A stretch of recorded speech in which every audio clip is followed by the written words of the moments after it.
श्री गणेशाय नमः। श्री गोपीजनवल्लभाय नमः। श्रीमद्भागवत महापुराण नवम स्कंद अथ नवमोऽध्यायः।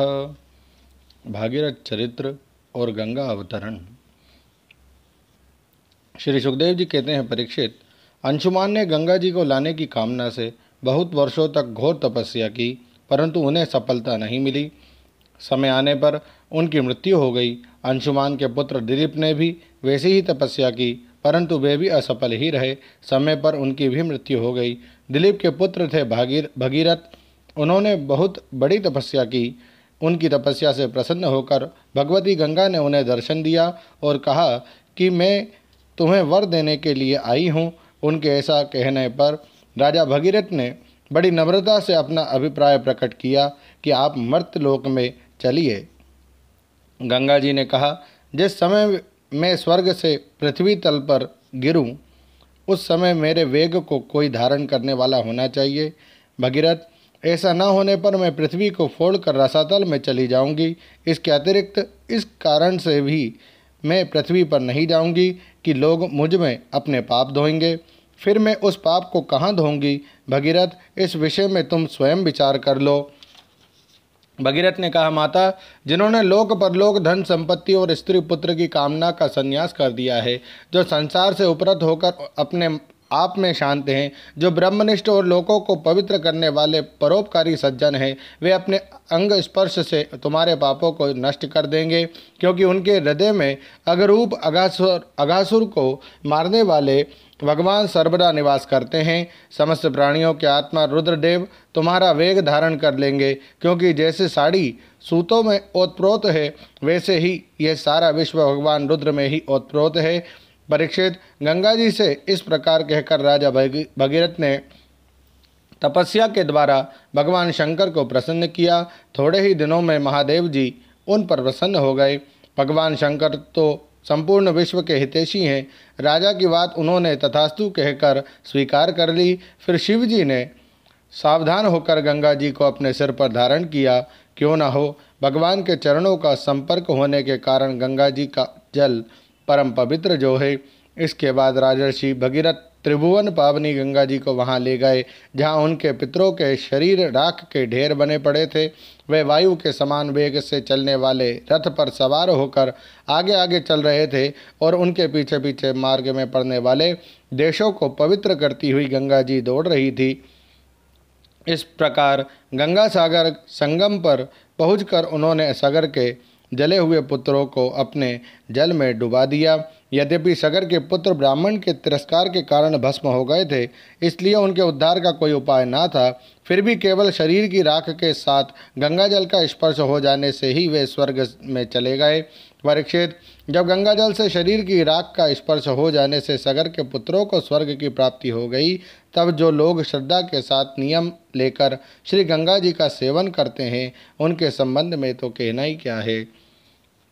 मैंने गंगा जी की महिमा के संबंध में जो कुछ कहा है, उसमें आश्चर्य की कोई बात नहीं है, क्योंकि गंगा जी भगवान के उन चरण कमलों से निकली है, जिनका श्रद्धा के साथ चिंतन करके बड़े बड़े मुनि निर्मल हो जाते हैं और तीनों गुणों के कठिन बंधन को काटकर तुरंत भगवत स्वरूप बन जाते हैं।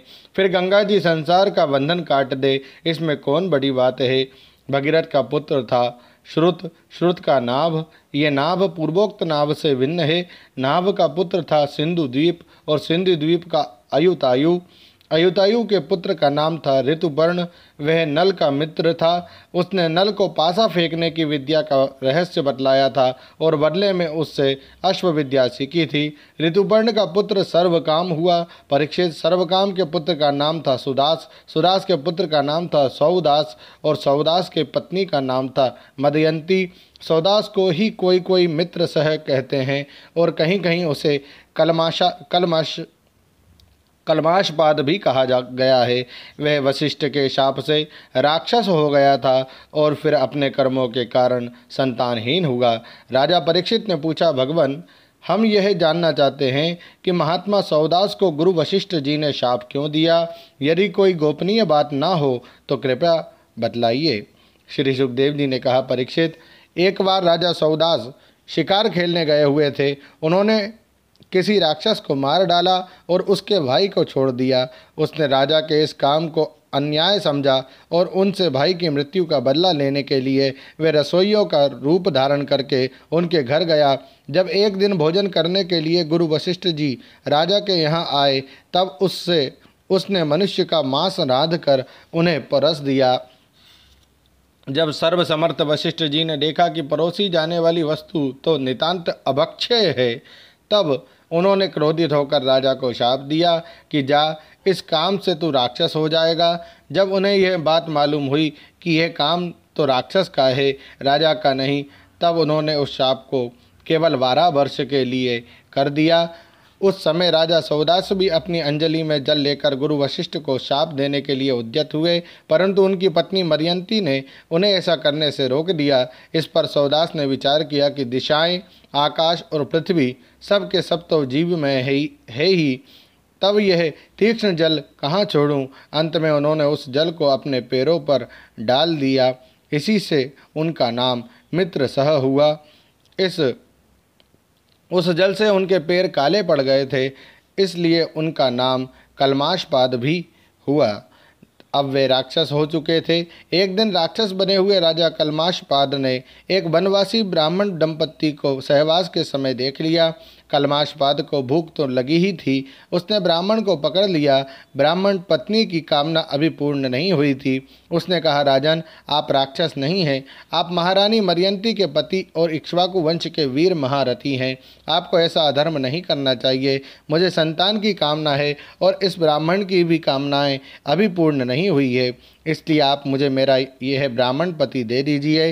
राजन, ये मनुष्य शरीर जीव को धर्म, अर्थ, काम और मोक्ष चारों पुरुषार्थों की प्राप्ति कराने वाला है। इसलिए वीर, इस शरीर को नष्ट कर देना सभी पुरुषार्थों की हत्या कही जाती है। फिर यह ब्राह्मण तो विद्वान है, तपस्याशील और बड़े बड़े गुणों से संपन्न है। यह उन पुरुषोत्तम परब्रह्म की समस्त प्राणियों के आत्मा के रूप में आराधना करना चाहता है, जो समस्त पदार्थों में विद्यमान रहते हुए भी उनके पृथक पृथक गुणों से छिपे हुए हैं।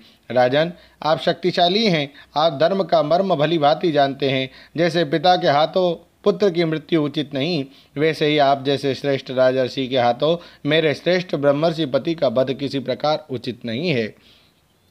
आपका साधु समाज में बड़ा सम्मान है। भला आप मेरे परोपकारी निरपराध श्रोत्रिय एवं ब्रह्मवादी पति का वध कैसे ठीक समझ रहे हैं? ये तो गऊ के समान निरीह है। फिर भी यदि आप इन्हें खा ही डालना चाहते हैं तो पहले मुझे खा डालिए, क्योंकि अपने पति के बिना मैं मुर्दे के समान हो जाऊंगी और एक क्षण भी जीवित ना रह सकूंगी।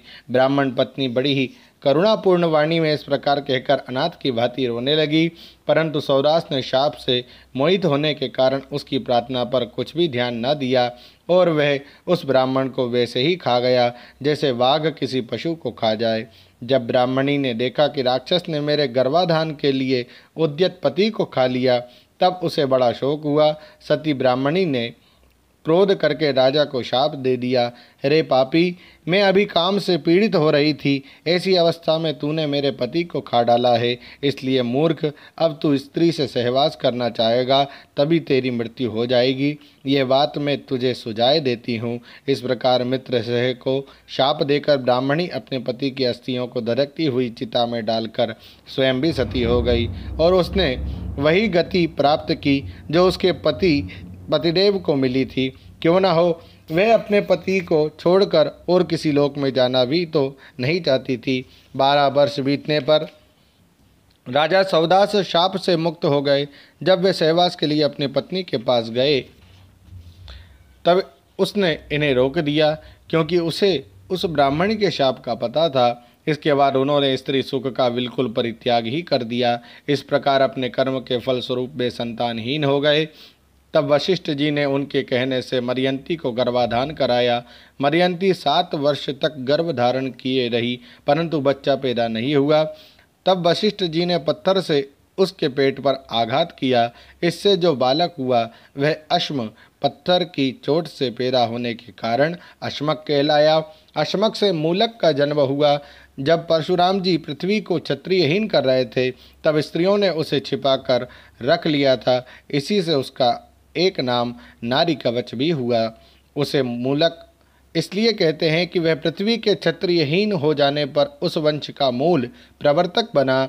मूलक के पुत्र हुए दशरथ, दशरथ के एडविड और एडविड के राजा विश्वसह, विश्वसह के पुत्र ही चक्रवर्ती सम्राट खटवांग हुए। युद्ध में उन्हें कोई जीत नहीं सकता था। उन्होंने देवताओं की प्रार्थना से दैत्यों का वध किया। तब उन्हें देवताओं से यह मालूम हुआ कि अब मेरी आयु केवल 2 ही घड़ी बाकी है। तब वे अपनी राजधानी लौट आए और अपने मन को उन्होंने बागबान में लगा दिया। वे मन ही मन सोचने लगे कि मेरे कुल के इष्ट देवता हे ब्राह्मण, उनसे बढ़कर मेरा प्रेम अपने प्राणों पर भी नहीं है। पत्नी, पुत्र, लक्ष्मी, राज्य और पृथ्वी भी मुझे उतने प्यारे नहीं लगते। मेरा मन बचपन में भी कभी अधर्म की ओर नहीं गया। मैंने पवित्र कीर्ति भगवान के अतिरिक्त और कोई भी वस्तु कहीं नहीं देखी। तीनों लोकों के स्वामी देवताओं ने मुझे मुंह मांगा वर देने को कहा, परंतु मैंने उन भोगों की लालसा बिल्कुल नहीं की, क्योंकि समस्त प्राणियों के जीवनदाता श्री हरि की भावना में ही मैं मग्न हो रहा था। जिन देवताओं की इंद्रियां और मन विषयों में भटक रहे हैं, वे सत्वगुण प्रदान होने पर भी अपने हृदय में विराजमान सदा सर्वदा प्रियतम के रूप में रहने वाले अपने आत्मस्वरूप भगवान को नहीं जानते। फिर भला जो रजोगुणी और तमोगुणी है, वे तो जान ही कैसे सकते हैं। इसलिए अब इन विषयों में मैं नहीं रमता। ये तो माया के खेल हैं। आकाश में झूठ मूठ प्रतीत होने वाले गंधर्व नगरों से बढ़कर इनकी सत्ता नहीं है। ये तो अज्ञानवश चित्त पर चढ़ गए थे। संसार के सच्चे रचयिता भगवान की भावना में लीन होकर मैं विषयों को छोड़ रहा हूँ और केवल उन्हीं की शरण ले रहा हूँ। परीक्षित, भगवान ने राजा खटवांग की बुद्धि को पहले से ही अपनी ओर आकर्षित कर रखा था। इसी से वे अंत समय में ऐसा निश्चय कर सके। अब उन्होंने शरीर आदि अनात्म पदार्थों में जो अज्ञान मूलक आत्मभाव था, उसका परित्याग कर दिया और अपने वास्तविक आत्मस्वरूप में स्थित हो गए। वह स्वरूप साक्षात परब्रह्म है। वह सूक्ष्म से भी सूक्ष्म शून्य के समान ही है, परंतु वह शून्य नहीं, परम सत्य है।